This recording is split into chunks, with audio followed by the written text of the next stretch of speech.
একদিকে দিল্লিতে নির্বাচন চলছে, দিল্লির বিধানসভা নির্বাচনে ভোটাররা দাঁড়িয়ে পড়েছেন লাইনে, ভোটাধিকার প্রয়োগ করছেন, তাও সকাল 7টা থেকে সময় অনেকটাই চলে এসেছে, অনেকটাই এগিয়ে এসেছে। আর এরই মধ্যে আজকের দিনেই সকলের নজর রয়েছে প্রয়াগরাজের দিকে, কারণ আজ প্রয়াগরাজে পুণ্য স্নান সারবেন প্রধানমন্ত্রী নরেন্দ্র মোদী। যখন দিল্লিতে ভোট হচ্ছে তখন তিনি প্রয়াগরাজে পুণ্য স্নান সারবেন। আমরা এই প্রথমবারই নয়, এর আগে আমরা দেখেছি বিভিন্ন জায়গায় তিনি গিয়েছেন এবং আধ্যাত্মিক সফর করেছেন নরেন্দ্র মোদী। আমরা সেই গ্রাফিক্যালি দেখাবো যে কখন কোথায় কিভাবে তিনি আধ্যাত্মিক সফর করেছেন।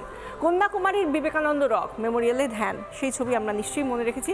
কেদারনাথ মন্দিরে পুজো, এর পাশাপাশি কেরালার গুরুভায়ুর মন্দিরে পুজো নরেন্দ্র মোদীর, তামিলনাড়ুর মন্দিরে পুজো, জলের নিচে দ্বারকা দর্শন, সেই ছবিগুলো আমাদের প্রত্যেকের মনে আছে। অত্যন্ত সুন্দর সেই ছবি, সেগুলো আমরা মনে রেখেছি। এবং এবার আজকে প্রয়াগরাজে পুণ্য স্নানের সময় তিনি কিভাবে কখন আসবেন সেদিকেও নজর রাখবো।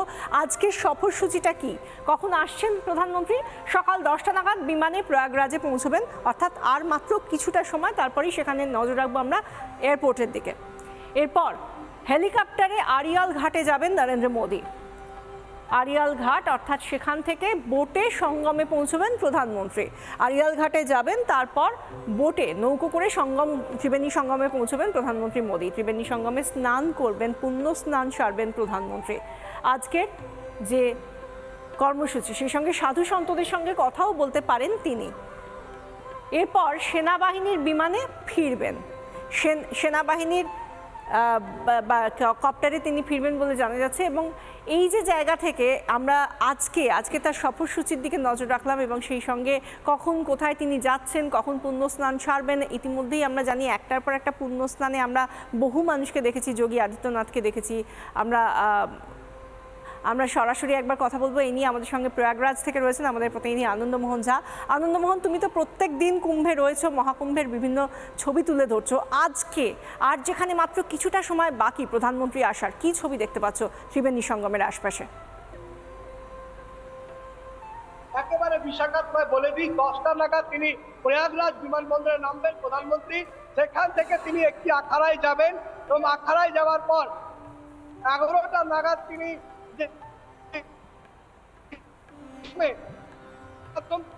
কিন্তু ব্যবস্থা রাখা রয়েছে, অর্থাৎ প্রধানমন্ত্রীর সাথে যেটা জানা যাচ্ছে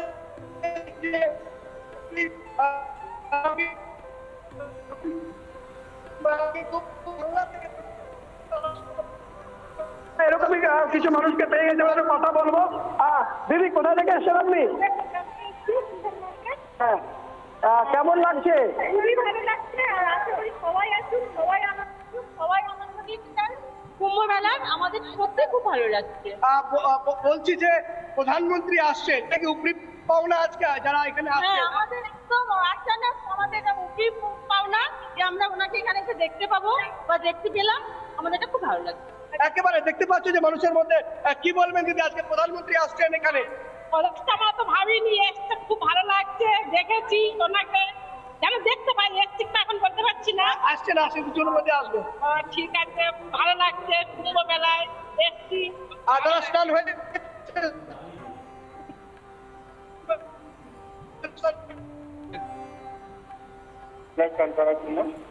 সব মিলিয়ে সত্যি আজকে মানুষের মধ্যে আলাদাই যেন আমেজ রয়েছে। একদিকে তারা নিজেদের পুণ্য স্নান, অন্যদিকে প্রধানমন্ত্রী নরেন্দ্র মোদীও আসছেন পুণ্য স্নানের জন্য। আর মাত্র কিছু সময় বাকি, 10টার সময় তিনি প্রয়াগরাজে এয়ারপোর্টে নামবেন, বিমানবন্দরে নামবেন, তারপর আরিয়াল ঘাট, সেখান থেকে নৌকো করে সঙ্গমে গিয়ে পুণ্য স্নান, তারপর সাধু সন্তদের সঙ্গেও কথা বলতে পারেন তিনি। এবং তারপর তিনি সেনাবাহিনীর বিমানে ফিরবেন দিল্লিতে। একদিকে দিল্লিতে নির্বাচন চলছে, অন্যদিকে আজই প্রয়াগরাজে তিনি পুণ্য স্নান সারবেন। নানা ধরনের কন্টেন্ট দেখার জন্য লাইক করুন, শেয়ার করুন আমাদের ফেসবুক পেজ, সাবস্ক্রাইব করুন আমাদের ইউটিউব চ্যানেল। পাশাপাশি অন্যান্য ব্রেকিং নিউজের জন্য অবশ্যই চোখ রাখুন রিপাবলিক বাংলায়।